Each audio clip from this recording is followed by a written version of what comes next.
Sometimes I upset people a little bit because I explained to them that what happened up in Washington with the last HAVA bill was a sugar pill, a placebo, to cover up what happened in 2000. I'm going to introduce now Mark Adams. He's an attorney for the candidates. Come on, Mark. Up there. Thank you, Bill. Thank you, Charlie. Thank all of you for being here today. Like Ion Sancho mentioned, he mentioned illusions. Today we have an illusion that we have an elected government. As Tara mentioned earlier, the first prerequisite for qualifying for office is that you swear an oath. The oaths were not sworn. So every candidate holding office today has failed to qualify properly. Why did they ignore the law? Is it ignorance? Is it hubris? Who knows? Our system was the first system in modern history that the founders attempted to establish a difference from previous governments. Before our Constitution was put in place, before 1776 and our Revolutionary War, the king could do whatever he wanted. If the king wanted your property, he took it. If the king wanted to say, I'm going to tax you however much, and you're going to pay it or you're going to go to jail, okay, you paid it or you went to jail. Our founders knew that living under tyranny not only hurts the people that are directly bear the punishment and oppression of tyranny, but it hurts everyone. It oppresses everyone, not just those sitting in jail, not just their loved ones. Everyone is hurt by a tyrannical system of government. Therefore, they pushed for a government that would follow the rule of the law.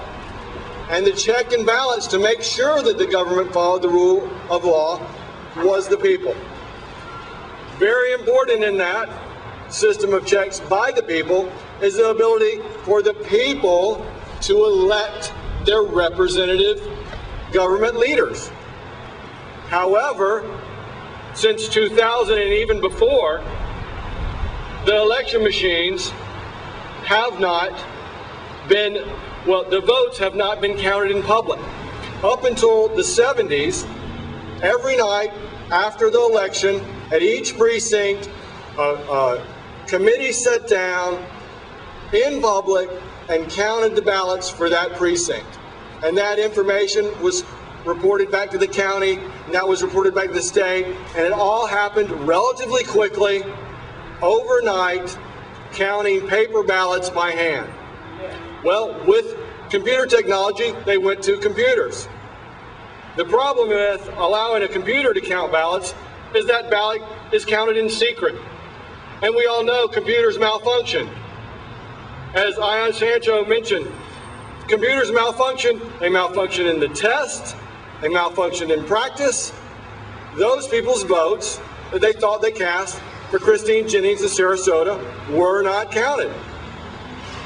If it would have been a paper ballot, it could have been counted if there was a reasonable recount possibility.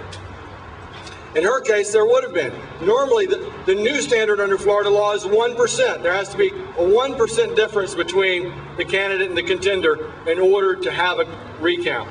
Now, that's wrong, okay? Prior to that being put in place in 2001, any candidate could request a recount.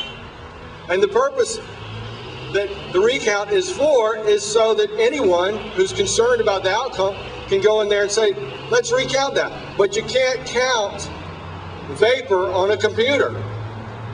You have to have paper to count it.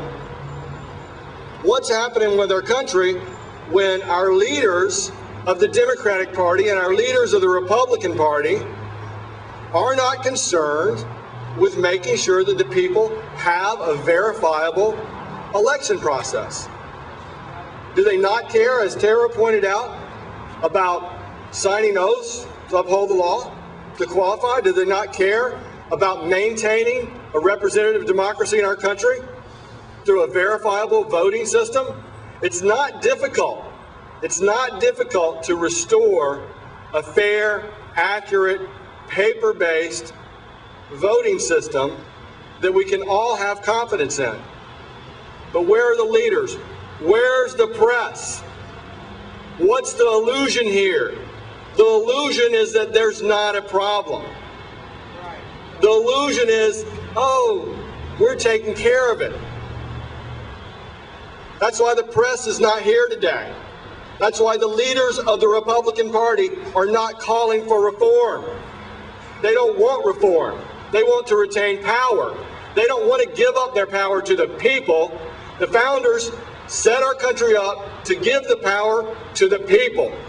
That power has been taken away, and it's time we take it back. Yay! Let's demand accountability now.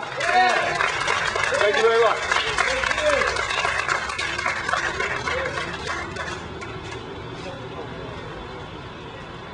The only way to get a verifiable, accurate election is for the people to take back this state. I'm going to end this with just a few words. We, the people, want the paper ballot and not a paper trail. Thank you very much.